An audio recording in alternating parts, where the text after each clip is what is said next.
our next guest is Mr. Eric Webster. I'm going to give you a little bit of information. He is the Director of Advanced Programs at L3 Harris here in Fort Wayne.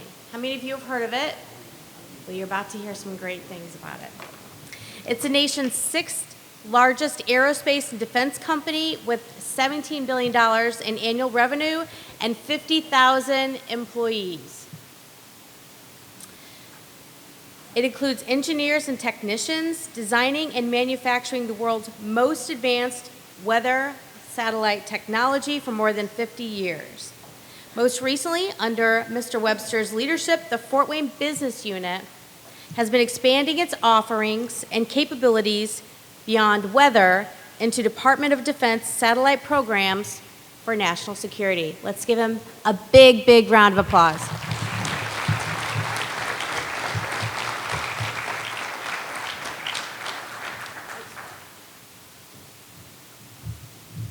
All right, so this might be a little bit different than the previous speaker, so there's some generational issues here going on. So first of all, I want to thank John Hoffman and the Rotary folks for asking me to come to be here today.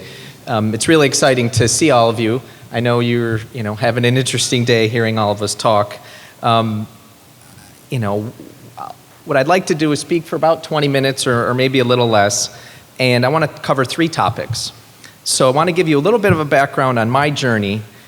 People always like to talk about themselves, right? You heard the earlier guy, right? So, and what I want you to understand is how to find your passion, because I think that's really important. I want to talk a little bit about space, as in outer space, and how it's changed as an industry, and what drove those changes, the technology, the advancements, and where there's career opportunities for all of you. And then I want to end the discussion with a little bit of kind of critical life skills, right? I think he set the stage a little bit about empathy, but I'll talk a little bit more about some emotional intelligence, I call it, versus empathy. And then we'll take Q&As, and we could talk about what you're interested in, right? Rather than what I came up with. I was glad to see somebody asked about Elon Musk and SpaceX. I actually personally, I don't know Elon Musk, but I do know several people at SpaceX, and I work with them very closely on several projects right now, some of which may lead to literally billions of dollars worth of satellite programs. So it's pretty exciting. To clarify, when she introduced me from L3 Harris, and most of you haven't heard of it, it's a very big company, but our Fort Wayne business unit, which is on Lima Road, it's about 3 miles down the road between Lima and Cook.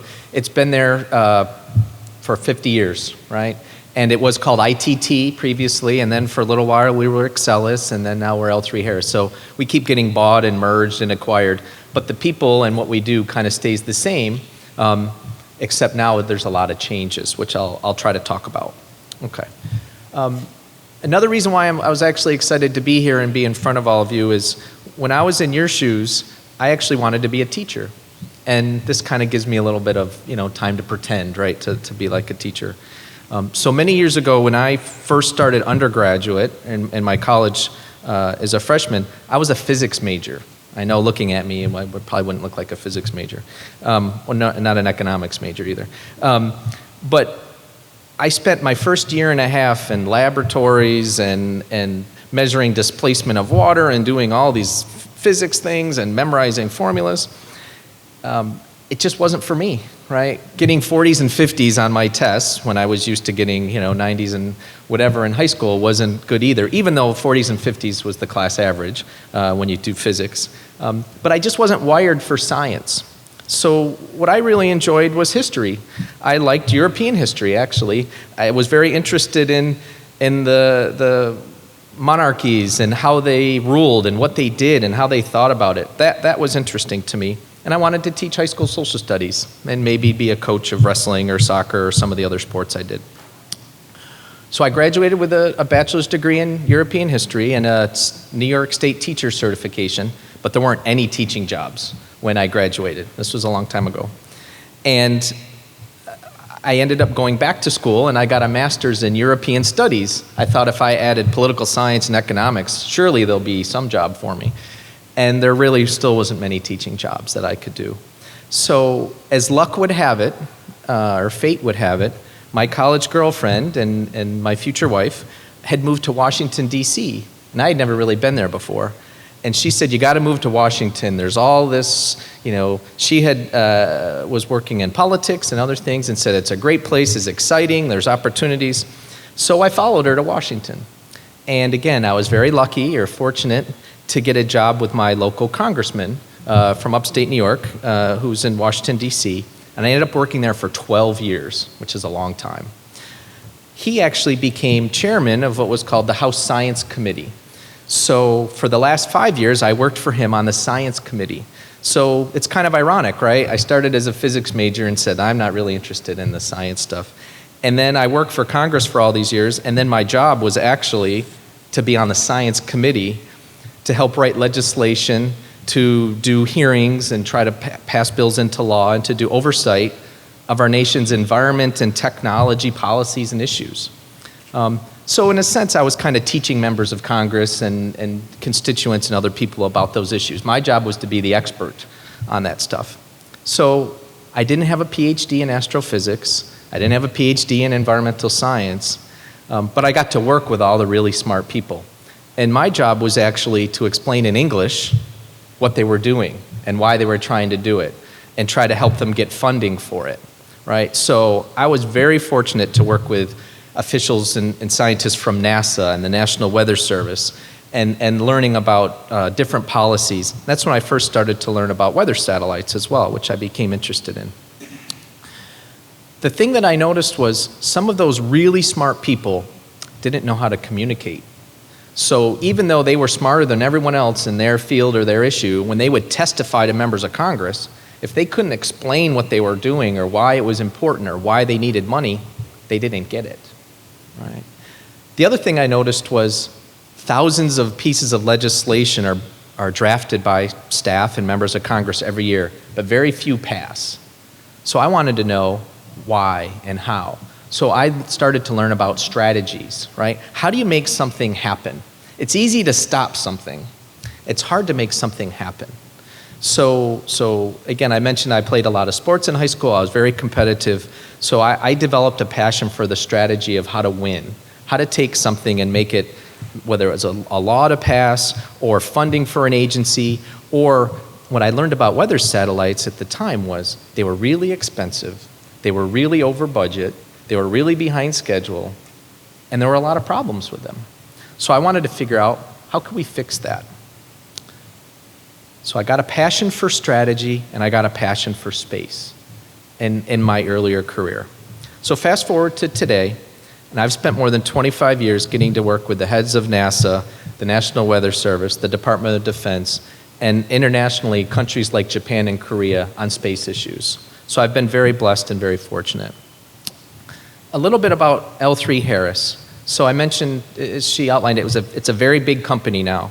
6th largest defense contractor or defense and aerospace company in the world. 50,000 employees, 130 countries, lots of different things that we do. But when you break it down to specifics and it comes down to people, right? Those 50,000 people all do something. So who here has seen a picture of a hurricane on television or on the internet, right? Everybody, right? You saw all those cool images of hurricanes, pictures.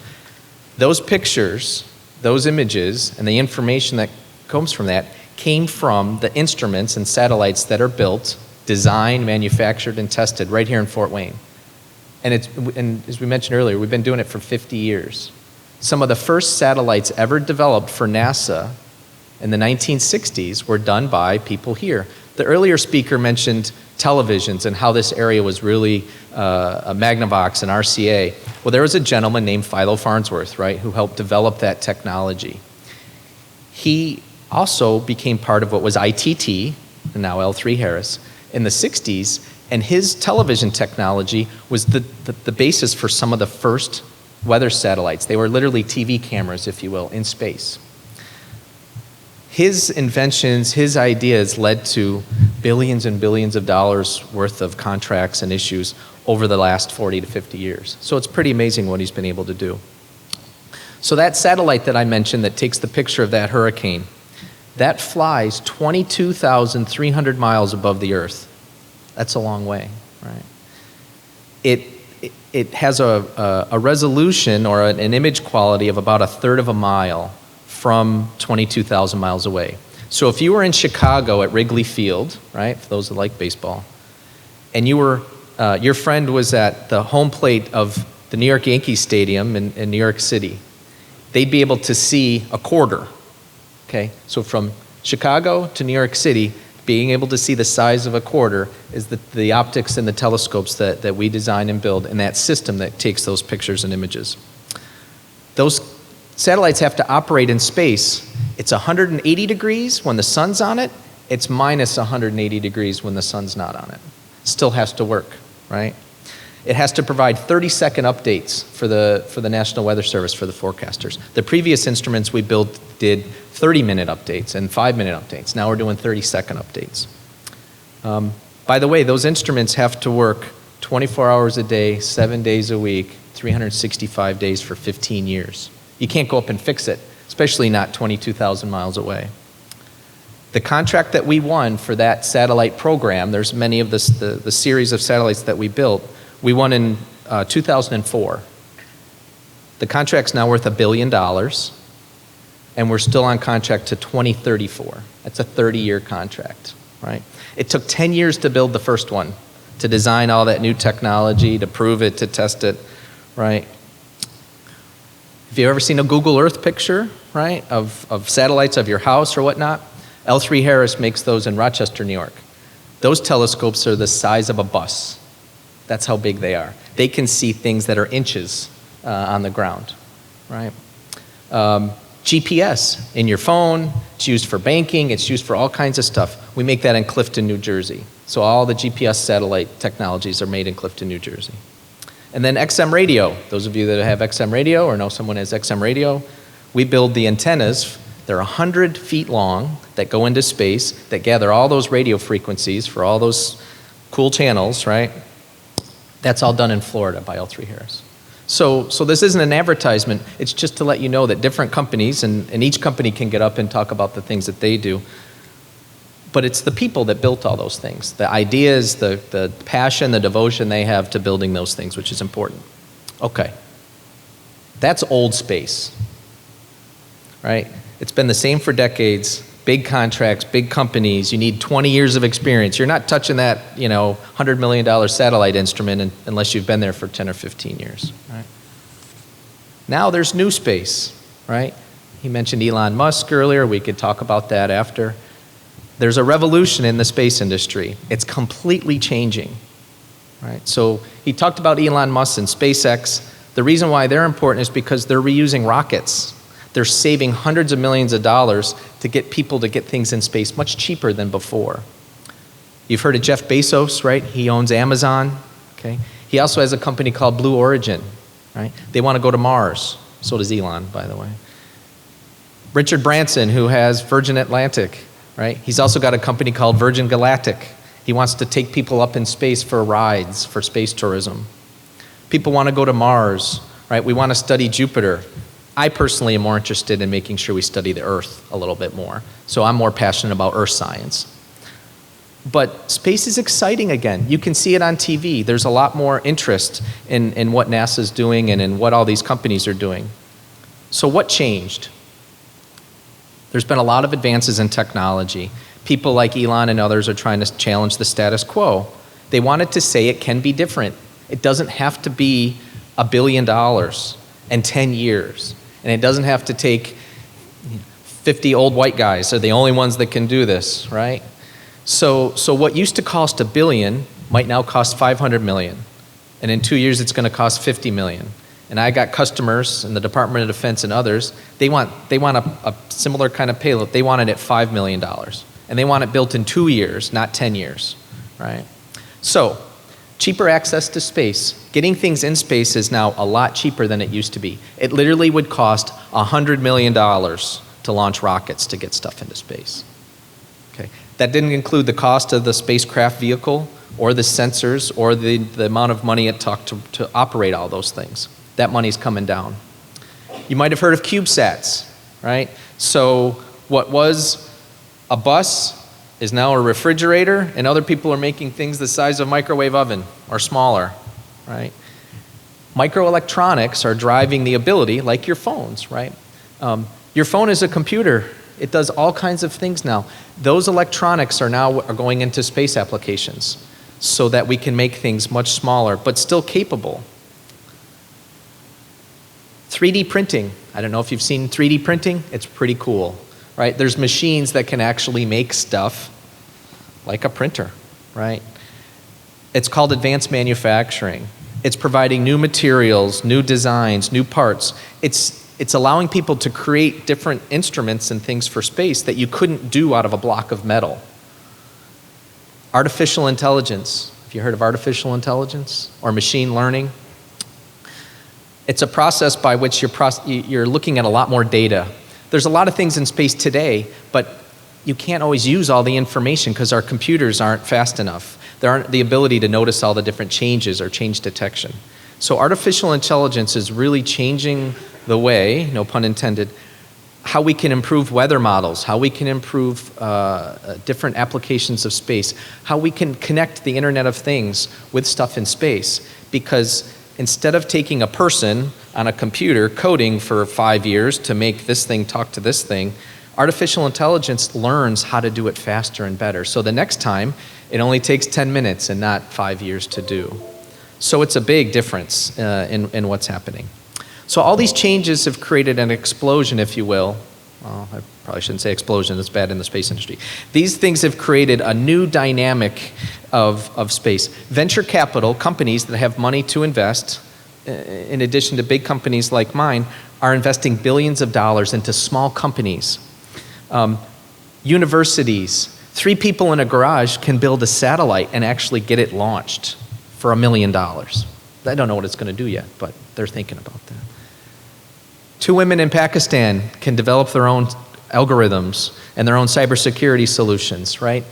It's really changing the paradox of what people can do. Before, the US, Russia, China, Europe, Japan, maybe Korea, were the only nations that could do things in space. Now every nation can do something in space if they want, right? You don't have to have billions of dollars. The technology changes have enabled people to do all kinds of really neat and cool things, and it's only going to get better. I call it kind of like the Wild West right now. We're still learning what all those things are. From a demographic standpoint, our plant here in Fort Wayne, 40% of the employees are eligible to retire in the next 3 to 5 years. 40%. We have 450 people here. That means 200 people or so we're going to need to hire in the next however many years to replace those folks, right? They've got a lot of experience, but they also have a lot of experience in old space. I want new space. I want your ideas. I want you to dream, right? As he mentioned earlier, the dream big. There are things you can do, right? There are technologies and advancements that I mentioned. Those technologies lead to careers and jobs. So let me talk a little bit about what kind of jobs and careers you can think about, right, from a space perspective. So another company that we work with, they're big too, Lockheed Martin, right? They try to dominate everything.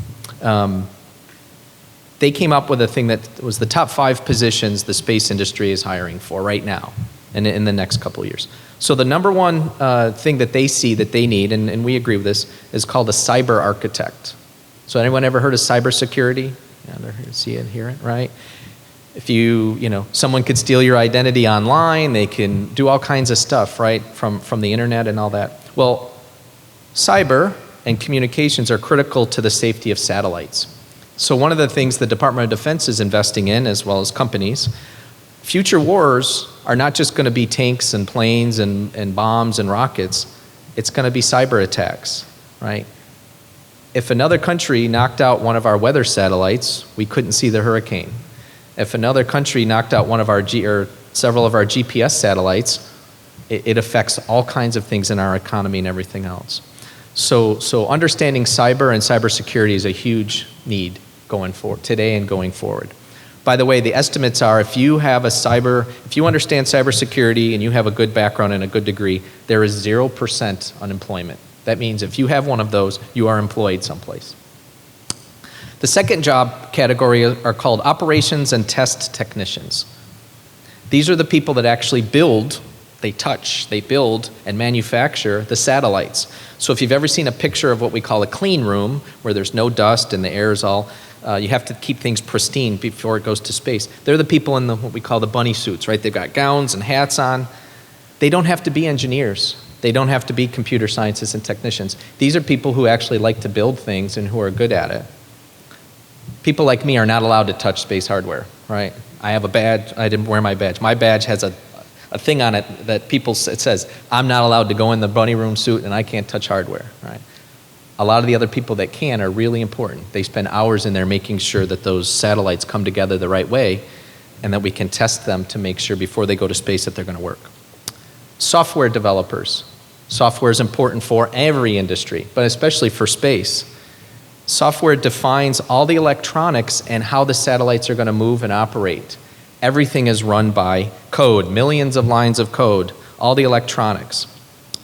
The estimates are there will be more than 1 million job openings for software developers over the next couple of years. So to be a software developer, you can major in computer science, you can be a systems engineer, you could be an electrical engineer, you could be a physics major, you could be a math major. All those things are important or pertinent to being a software developer. Fourth, radio frequency engineers.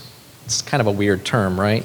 But radio waves, right, frequencies, right, are the main way that spacecraft talk from the ground to the satellite. So how we control them, how we operate them, what we do with them is all based on radio waves. Think of it as wireless communication. Your phone, the internet, all of that talks back and forth without a wire, right? It's the same thing for space. They've been doing it forever. It was last October, I believe, when one of the early spacecraft that was launched in the 2000 timeframe, whatever, made it to Pluto. I don't know if you ever saw or heard about that. It beamed pictures back from Pluto, billions of miles away. How did it do that? Radio frequencies, right? Same thing that your televisions work and those types of things. The ability to fly all these new CubeSats, the ability to manage all these satellites will all be done, again, by new radio frequency engineers. Actually, at L3 Harris, we designed the major ground system and those frequencies for the weather systems. We build the instruments here in Fort Wayne. We have a group in Florida that I used to oversee that built the ground system that processes the data and also controls the satellites. It was a $1 billion contract, $1 billion. It's a lot of money. 250 people for 10 years. The latest contract that we won is to actually build a mini ground station to fly some of these small satellites, $30 million. Still a lot of money, an awful lot of money, but not compared to $1 billion. And it's flying more satellites than the big contract was. Lots of opportunities. And finally, manufacturing engineers. So people that actually design the manufacturing of whether it's the advanced materials, how do you design it? How do you build it? How do you test it? So those folks are really some of the most crucial people in terms of the way we've done things in the past is not the way we're going to keep doing them in the future. We can't build a satellite in 10 years anymore and have it cost $1 billion. Customers can't afford it, they don't want it, and other people are going to beat us to the punch. So manufacturing engineers are kind of mechanical engineers, aerospace engineers, jack of all trades kind of people. So in general, we talked about STEM earlier. I don't want to cause fights. I know he wasn't as interested in STEM education. I do think that science, technology, math, engineering and math, they are the building blocks for careers in technology. I think especially for space, these are known as hard skills. You have to have them if you want to be in those fields. But I do agree with him that people have to have empathy and what I called earlier emotional intelligence. You have to be able to connect with people. Remember my earlier experiences, I've worked with some of the smartest engineers from NASA to Japan's experts to the Department of Defense. If they can't communicate their ideas, if they can't collaborate with other people, they won't win, number one, they won't get their funding, and they won't be successful. So as important as it is to have hard skills, I think it's equally as important to have what, again, I call emotional intelligence or soft skills. You have to be able to communicate effectively. You have to be clear, you have to be concise. You really have to be able to collaborate. You gotta work with people you don't like. You gotta work with people that are smarter than you. You gotta work with people that aren't as smart as you. And you have to learn how to win as a team. Even if you're the smartest PhD, engineer, Elon Musk, whatever you wanna be, if you can't collaborate or communicate and connect, you will not be successful. My 14-year-old daughter refuses to talk on the phone to any of her friends. She will only text and emojis and all of those things. It is not going to serve her well. We argue about this quite a bit, as you can imagine. She has to learn how to talk to other people. She has to learn to be in awkward social situations. She has to learn how to communicate her ideas and not just text pictures to people. There's a place for that too, but you have to know how to work together. So, my rule of thumb is, can you explain your thing, your goal, your concept, your issue? Can you explain it to your grandmother? And can you make her care about it, right? That's really important, right? That's what will make you successful. If you want the engineering degree, you got to go get it, right? You want to work on space stuff, you're going to need those kinds of degrees. If you want to be successful, you also have to be able to communicate and collaborate with people, okay? So in summary, 3 takeaways from my talk, right? The first one is, find what you're passionate about and believe in yourself. There's many roads to get to that end goal, right? You're going to do all kinds of different things. Remember, I started as a European history major, and I've been working in the satellite industry for a long time. I still don't understand all the physics stuff, right? You have to learn how to communicate and collaborate, as I've mentioned before. It's not just being the smartest, it's how to win, how to make things happen. And then finally, remember, I think, space is really cool, right? It was cool in the 1960s when we went to the moon, and then for some reason, space has been, again, dominated by large companies and by NASA, and now space is cool again. Anyone can do it. All of you can do it, right? Now we'll take some questions. Thanks.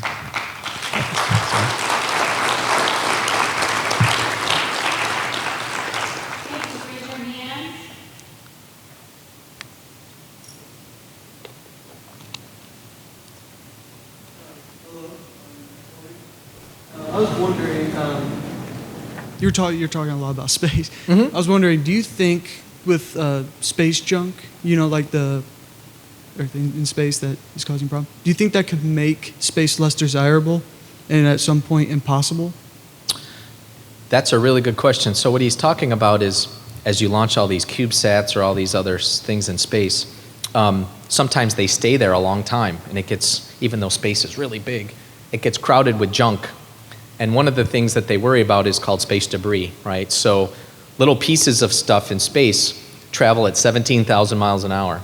So if you've got your satellite and it gets hit by a bolt or a piece of metal or something else traveling at 17,000 miles an hour, it kills your satellite and could wipe out everything else. There was a movie called Gravity or something a while ago with Sandra Bullock and others where all that kind of happened.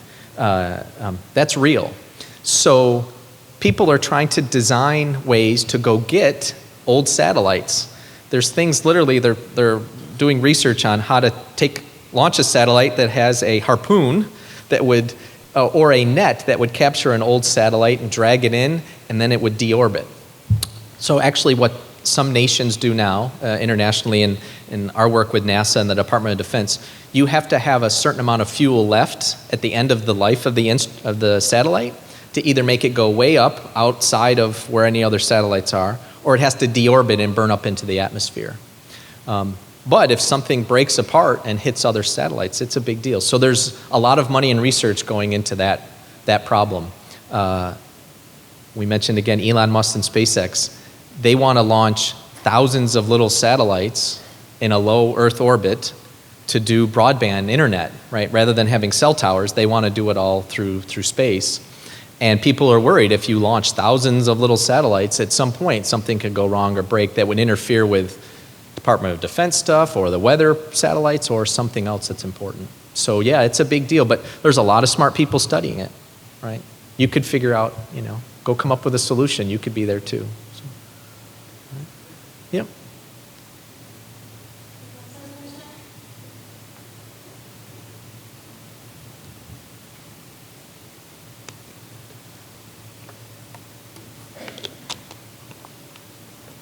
I'm Chloe. I go to Southside. I know that this is a very broad question, and obviously you can't give me a complete answer, but I was wondering, since you've been talking so much about communication, if you have any tips for bridging the gap, for making yourself coherent without being condescending. I don't know. Communication.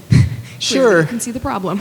So look, again, I've been fortunate to be around a lot of really smart people that are way smarter than I am. But when you communicate, whether it's with the President of the United States, maybe a bad example, when you communicate with senior leaders, when you communicate with smart people, you have to learn to know your audience and communicate with them in clear English. So I guess my example is, I can talk about weather satellites in terms of focal planes and field of view and all these technical kind of terms. Or I can say, it flies 22,000 miles above the Earth. You automatically now have a picture of what that means, right? So using pictures, using words. Again, I worked for Congress for a long time. I actually, after I left, got the opportunity to testify to Congress. And even though I had done all that, it was really scary. And I wrote my testimony, and it was all, big words and complicated stuff. And then I had to sit back and remember, you got to be able to connect with that person. And not all those people know all the same technical stuff that you do or others. So I do think, earlier the first speaker talked about empathy and sincerity and just communicating with somebody. That makes a big difference, right? So I don't know about if there's a book or an article or, how do you get training? I think it just comes from practice. And as I said, how do you convince somebody of your idea without being condescending or ignorant or arrogant, right?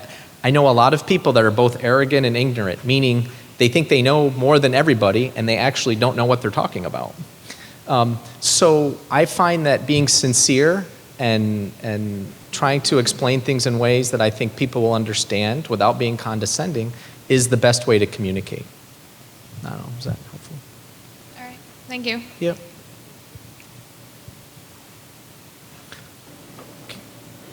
Yeah.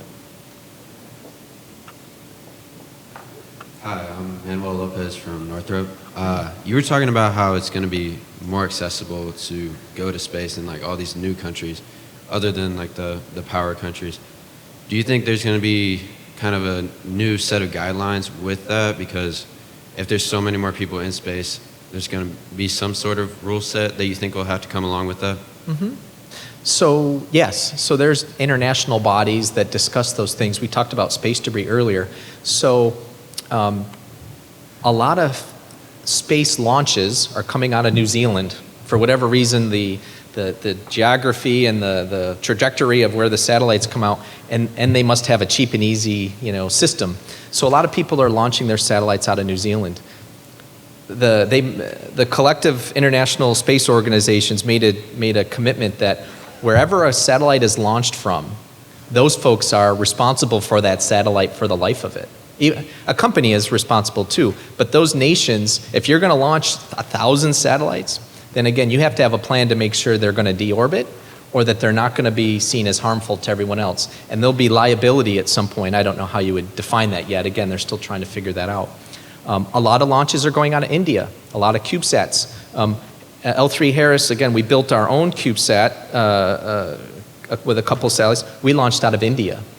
And it was a good experience, right, for us. But they have to follow rules and regulations now in an international kind of setting. It's part of that collaboration stuff. So yes, there's folks that are debating and deciding what all these rules and regulations need to be, and then how do you get people to follow them, right, is always a challenge. Okay, sure.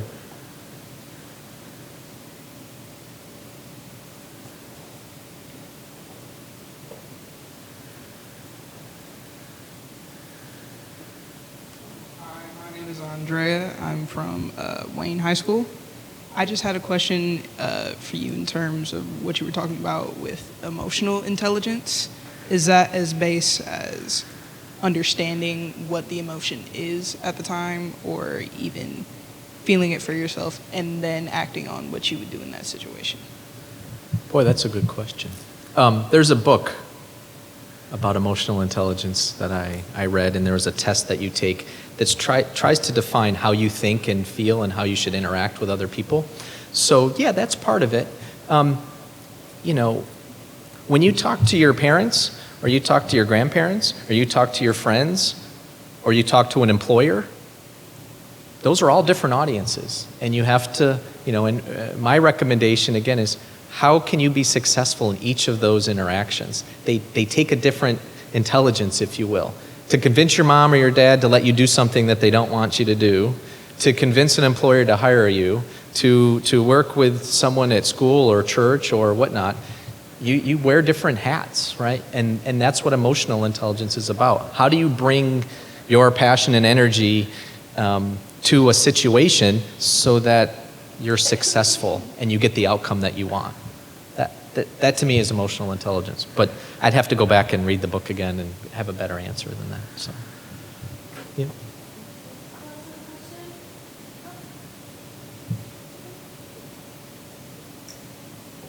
So I kind of didn't say, I'm Lauren and I go to Northrop. But so kind of going with what she said with you need different types of intelligence. Mm-hmm. Is there any certain type of thing, like a class or a program or something, that we can take to still have all those things? Like kind of a broad scale compared to STEM we need for all those other things to be able to. That's a really good question too. You guys have really good questions. It's funny. When I go to meetings and I'm the only non-engineer in the meeting, there's I was a humanities major, or what they call liberal arts. So I always kid everybody else that I'm the token liberal arts person in the room, because I'm the only one that can actually, communicate back and forth. I don't know that there's really a class. Maybe there is. I have to look at curriculums or other things. I think it's something that, one, you learn, and you just keep trying through trial and error to some extent. When I worked for Congress, I was very young, right? I was in my early 20s, and it was a pretty cool responsibility to learn all these things and interact with all these important people. And, a lot of folks that work there, and probably me included for a long time, felt I knew more than everyone else. And then you act like that, right? But then I noticed too, when you do that and you're not successful in meeting your goals or passing your legislation or what you're trying to do, you learn from that and you have to change. So emotional intelligence can also be like artificial intelligence, except it's with you. Each time you have an interaction with somebody, think about it. How did it go? Was it what I wanted? Did I get what I wanted? Did they get what they wanted and needed? And I think you can do it on your own, but I don't know, maybe that's something in a curriculum or some other thing that people should think about in terms of how to better communicate and get what they want from that standpoint. So I don't know. That's a good question. I don't know if it's just me, but that kind of seems like a very scary thing, that we need to think about that. Like that we've distanced ourselves from so many people that's kind of a question. Well, I think, look, we all have strengths and weaknesses as people, right? Some people are comfortable talking on a stage. Some people aren't. I was very nervous to come up here, right, to be candid, right? But I am being more comfortable, right, the longer I'm up here. I think you have to know what you want to succeed. You start with, like I said, your parents. You want to stay out till midnight and they want you to home at 10 o'clock. How do you have that discussion? How do you win that discussion, right? So I think the more that, again, I'll use my daughter as an example. If she's going to sit in her room all weekend and just text people and whatever and not have actual social interactions, that will not help her, in my opinion, to have a greater emotional intelligence. You've got to learn how to deal with people. And I think that the earlier speaker, I agree with his idea about empathy. To your point, too, about how can you be successful in communicating, having sincere appreciation for other people's viewpoints and being able to communicate what your viewpoints are in a way that's, how do you get a win-win situation? You got to learn that, right? Whether you're negotiating for a car or to stay out later, or I'm about to get on a plane next week and go to an Air Force base in Colorado and negotiate a contract for a new satellite system that in the end might be $3 billion.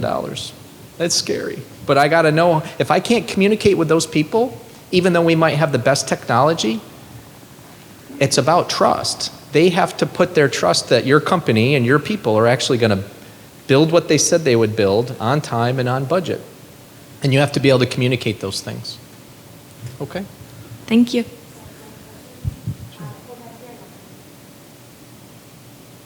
Well, while we're waiting, if I can just, earlier when you mentioned Elon Musk, right, and I just want to say this, just it's one of my things, my pet peeves, right? So SpaceX has done amazing things. I actually visited his plant in 2001.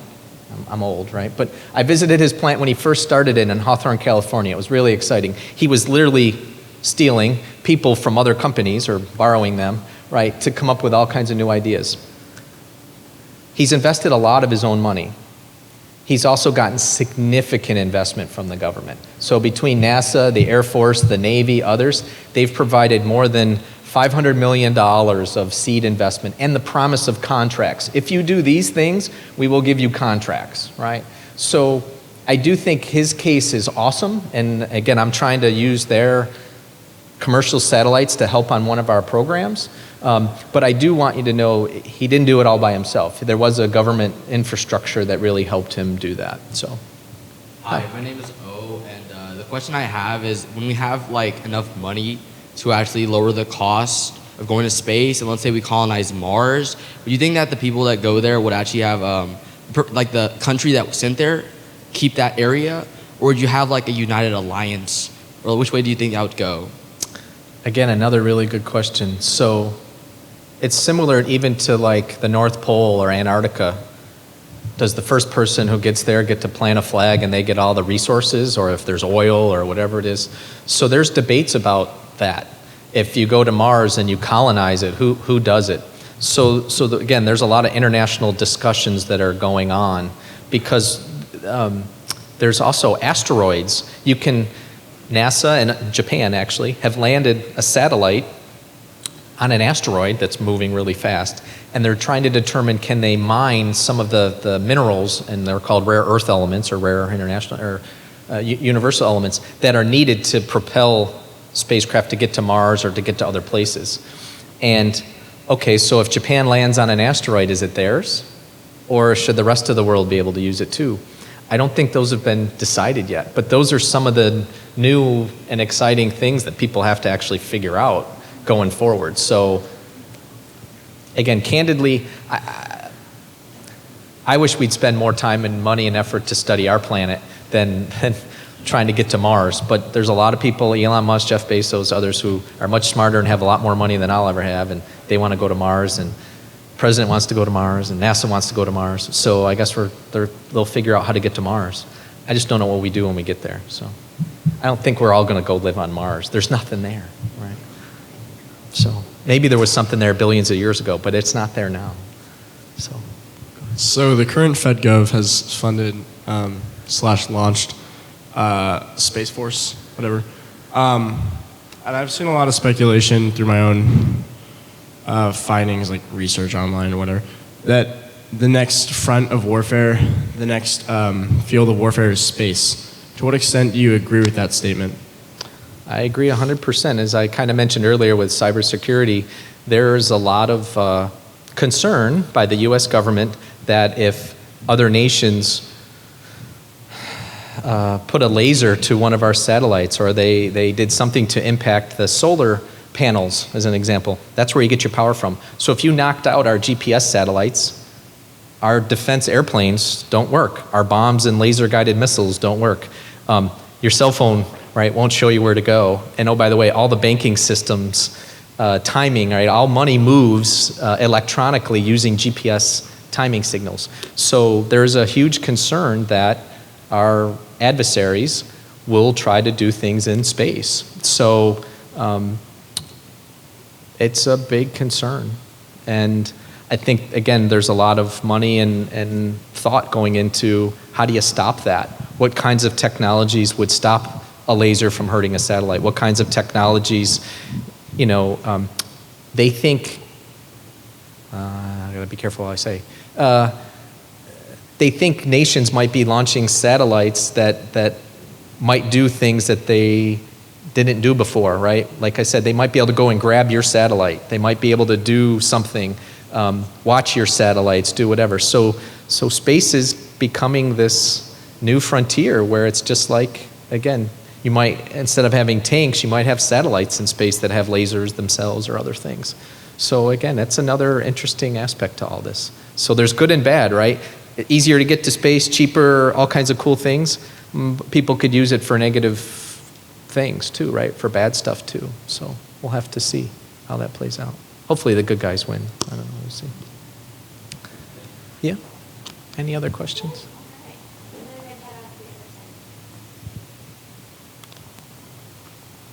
As you said earlier about space exploration and being able to use it as almost tourism, do you think it would ever get to the point where we would have a person almost using that as a casual vacation? They could just go up into space and then come back.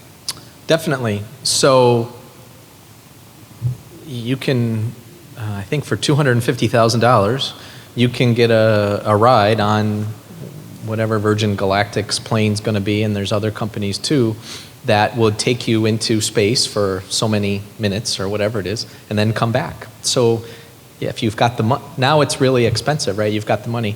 I actually helped my daughter on a project with SpaceX. SpaceX has a plan to use their rockets that would go into space, but to go from New York to Shanghai or some port, because you got to go port to port, going into space, and almost like an airplane, but going into the atmosphere, out of the atmosphere, so that you could go anywhere in the world in an hour and a half. Really cool, by using his rockets that go way into space, right? So the idea, the business model, was they'd have to charge, less than $5,000 a ride to make it work, because you can fly a plane and how much time you spend. But the interesting thing was they'd have to get the price of the rockets down to be able to do that. But they're talking about that. There's a video that they have. It's really cool. So if you Google SpaceX and I forgot what it's called, Dream something, I don't know. But they always have cool names with their stuff. But the idea was you could go from one major city to the another in literally less than an hour or an hour and a half. And yeah, if people can do that or they can afford it. Now, I think it'd be a little scary, right, to be on a rocket that's going that fast just to get to another part of the world. But if they make it safe and they make it affordable, people will do it. So the future could do those types of things. We'll have to see. I definitely think space tourism will become something, right? Going up into space for a little while and then coming back. I don't know about the hour and a half anywhere on the globe kind of thing. I don't know that business model will ever work. But yeah, it's cool and scary at the same time. So yeah. Thank you. Sure. I'm Bridget. I'm from Southside. You talked about this concept of having this empathy and putting on different hats to talk to different types of people. And where do you draw the line between like putting on a different hat to talk to somebody and like stereotyping them? Because I know that when I talk to like someone from the baby boomer Gen X generation, I talk to them differently. Where is the line between that and stereotyping? I think if you're sincere, and I think if you're compassionate, I don't think you're stereotyping. I think if you're talking to somebody in a way that, again, that's condescending or trying to treat them different because you think they're different, that's not my point. My point to all of you is learning engineering, physics, math, all those things are important, and you need to do them if you want to be in engineering or you want to be in space and whatnot. But to really be successful, you have to learn how to collaborate with people, and sometimes they're of different levels. They come from different places. I've been fortunate, again, to travel to Japan and Korea and work internationally. They have very different cultures. I can tell you, we built a satellite for Japan to measure CO2 and methane that had never been done before, and we did it what's called fixed price, meaning we told them it was X millions of dollars, and they said yes, and they weren't going to pay us $1 more. And if it didn't work, we had to keep paying until it did what they wanted to do. When you work with the Japanese, they never say no. You can't tell them no. Even if they said, hey, we want your thing in 4 days and it was going to take 6 weeks, I can't say no. What you say is, that would be very difficult for us.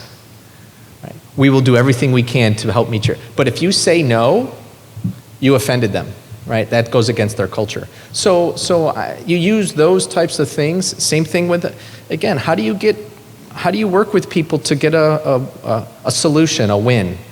And you learn that by just interacting and through your life, right? So I'm not stereotyping all Japanese by making sure I don't say no in a conversation, but I know from their cultural norms, you shouldn't do that. So that's maybe a difference in how we interact. Look, I get to go to the Pentagon in Washington, D.C. a lot. I was never in the military, right? I did work for Congress, so it's a little different. So I at least worked for the federal government. But I know there's certain things you do and certain things you don't do. I will never have that same bond that someone who was in the Air Force or the Army or the Marines has with those people that I'm interacting with. So I have to find another way to connect with them, or another way to get them to want to do work with me, right? Or how can we be successful together? So you find different ways to do that. Does that help? I'm sorry. Yes, thank you. Sure. We have time for one more. And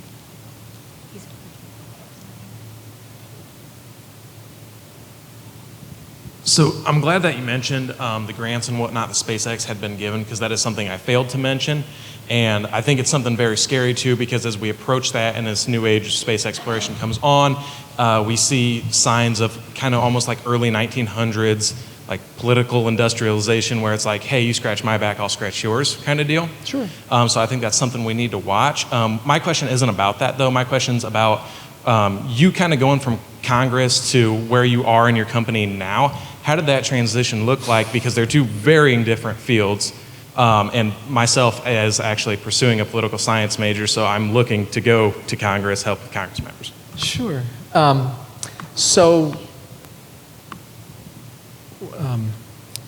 The neat thing about working for Congress, I'm not a political person, right? So, and I'll talk a little bit more about that. So I was more interested in policy and budgets and, again, how to make things happen than I was fighting about Republicans or Democrats or those types of things, right?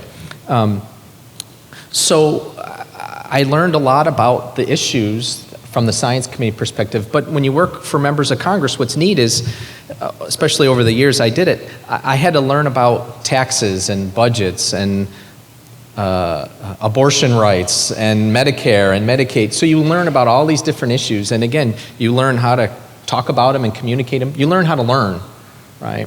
At the end of the 12 years, I was fortunate.